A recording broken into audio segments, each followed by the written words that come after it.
ഇപ്പോഴും രോഗത്തിന്റെ ഭീകരതയ്ക്ക് മാറ്റമൊന്നും വന്നിട്ടില്ലെങ്കിലും മുൻപത്തേക്കാൾ എത്രയോ എളുപ്പത്തിൽ കൈകാര്യം ചെയ്യാവുന്ന ഒരു രോഗമായി എയ്ഡ്സ് മാറിയിട്ടുണ്ട്.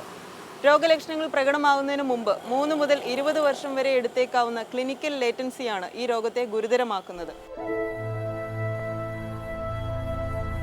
ആദ്യകാലങ്ങളിൽ എയ്ഡ്സ് ബാധിച്ചവർ പ്രതിരോധശേഷി നഷ്ടപ്പെട്ട് മറ്റു രോഗങ്ങൾ ബാധിച്ച് 1-2 വർഷങ്ങൾക്കുള്ളിൽ മരിച്ചുപോകുന്ന അവസ്ഥയുണ്ടായിരുന്നു. എന്നാൽ ഇന്ന് നൂതനമായ ചികിത്സാരീതികളുണ്ട്. അതിൽ പ്രധാനമാണ് ആന്റി റിട്രോവൈറൽ ട്രീറ്റ്മെന്റ് അഥവാ ART. അണുബാധിതർക്ക് ഈ ചികിത്സയിലൂടെ ആരോഗ്യം വീണ്ടെടുക്കാൻ കഴിയും. എന്നാൽ പലർക്കും ഈ ചികിത്സയെക്കുറിച്ച് വ്യക്തമായ ധാരണയില്ല. ഈ മരുന്നിൻ്റെ പ്രത്യേകത, മരുന്ന് തുടങ്ങിക്കഴിഞ്ഞാൽ ഒരു കാരണവശാലും നിർത്താൻ പാടില്ല എന്നുള്ളതാണ്. മരുന്ന് തുടങ്ങിയാൽ ഒരു കാരണവശാലും നിർത്താൻ പാടില്ല. ജീവിതകാലം മൊത്തം മരുന്ന് കഴിക്കണം. അവിടെ ഡോക്ടർമാരുണ്ട്. ഡോക്ടർമാർ വളരെ വിശദമായിട്ട് ഈ രോഗിയോട് ചോദിച്ചിട്ട് അതിന് വളരെ വിശദമായ പരിശോധനകൾ നടത്തി haemoglobin, TC, DCSR, ultrasound, x ray scan ഇങ്ങനെയുള്ള എല്ലാ പരിശോധനകളും നടത്തി ഡോക്ടർമാരാണ് ചികിത്സ നിർണ്ണയിക്കുന്നത്. ഒരു കാര്യം നാം വളരെയധികം ഓർമ്മിക്കണം. ഒരു കാരണവശാൽ എന്തെങ്കിലും കാരണവശാൽ നമ്മൾ തുടങ്ങേണ്ടി വന്നാൽ അല്ലെങ്കിൽ ഈ മരുന്നുകൾ തുടങ്ങുകയാണെങ്കിൽ ജീവിത ദൈർഘ്യം മുഴുവൻ അണ്ടിൽ ഹിസ് ഡെത്ത് എന്നാണ് പറയുന്നത്. അയാളുടെ മരണം വരെ ഈ മരുന്ന് കഴിക്കണം. ഇന്ന് മരുന്ന് കഴിച്ചാൽ 25-30 വർഷം സുഖമായിട്ട് ജീവിക്കാം. ഞാൻ നേരത്തെ തുടങ്ങിയപ്പോഴേ ഞാൻ പറഞ്ഞല്ലോ, ഇതൊരു മാനേജബിൾ ഡിസീസാണ്. ഹൈപ്പർ ടെൻഷൻ പോലെയും അല്ലെങ്കിൽ ഡയബറ്റീസ് പോലെയും മാനേജ് ചെയ്യാൻ പറ്റുന്ന ഒരു ഡിസീസാണെന്നാണ് ഞാൻ പറഞ്ഞത്. അപ്പോൾ അതിൻ്റെ അർത്ഥം ഇതാണ്. പക്ഷേ ഫുൾ ബ്ലോൺ എയ്ഡ്സ് എന്ന് പറഞ്ഞൊരു വ്യക്തി മരുന്ന് കഴിച്ചില്ല എങ്കിൽ 1-2 വർഷത്തിനകത്ത് മരിക്കും. അതാണ് ഇന്നത്തെ അവസ്ഥ. പിന്നെ ഇന്ത്യയിൽ തന്നെ 25-30 വർഷമായിട്ട് ജീവിച്ചിരിക്കുന്ന HIV അണുബാധിതരുണ്ട്. മരുന്ന് നിരന്തരമായിട്ട് കഴിക്കുകയാണ്. അത് വളരെ ഒരു ദിവസം ഒരു ഗുളിക വെച്ച് കഴിച്ചാൽ മതി. TLE എന്ന് പറയും, ടിനോഫോമിൽ ലാമുഡിൻ എഫാവർ എന്ന് പറയുന്ന മരുന്ന് കോമ്പിനേഷനാണ്. അത് ഒരു നേരം കഴിച്ചാൽ മതി. ഒരു 1-2 മണിക്കൂറിന് ആഹാരത്തിന് മുമ്പ് കഴിക്കണം.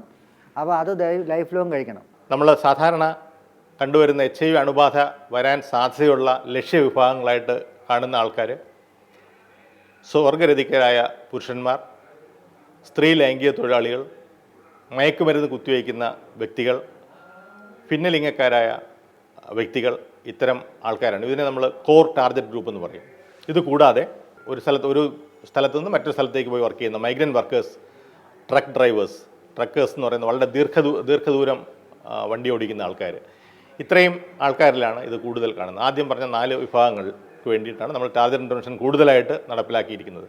14-നും 49 വയസ്സിനും പ്രായമുള്ളവരിലാണ് HIV അണുബാധ ഇന്ത്യയിൽ കണ്ടുവരുന്നത്.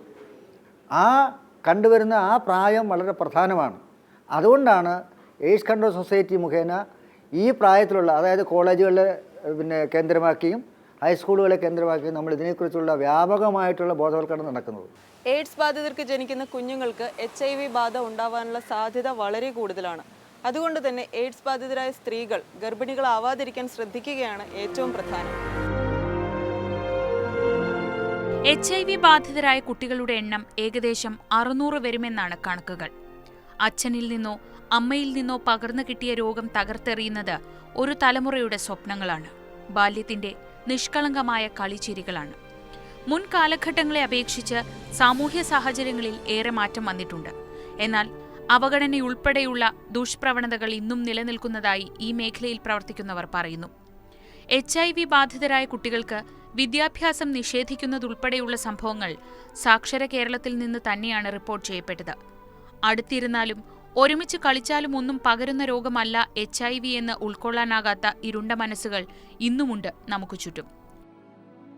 HIV നിയന്ത്രണ രംഗത്ത് ഏറ്റവും പ്രധാനമായിട്ട് നമ്മൾ മനസ്സിലാക്കേണ്ടതും അതിനകത്ത് നമ്മൾ പ്രവർത്തിക്കേണ്ട ഒരു മേഖലയാണ് സ്റ്റിഗ്മ ആൻഡ് ഡിസ്ക്രിമിനേഷൻ. ആൾക്കാരെ ഒറ്റപ്പെടുത്തുകയും അവരെ അതിനകത്ത് മാറ്റി നിർത്തുകയും ചെയ്യുന്ന പ്രവണത. ഇതിൻ്റെ ഏറ്റവും കൂടുതൽ തിക്തഫലങ്ങൾ അനുഭവിച്ചിട്ടുള്ളത് കുട്ടികളാണ്. പലപ്പോഴും സ്കൂളുകളിൽ വരാൻ സാധിക്കാതിരിക്കുകയും കൂടെ കളിക്കാൻ സമ്മതിക്കാതിരിക്കുകയും നമ്മുടെ ബാർബർ ഷോപ്പുകളിൽ പോലും ചെല്ലുമ്പോൾ കുട്ടികളെ ക്രൂരമായി മാറ്റി നിർത്തുന്ന പ്രവണതകൾ നമ്മുടെ നാട്ടിൽ കണ്ടതായിട്ട് നമ്മൾ മനസ്സിലാക്കിയിട്ടുണ്ട്.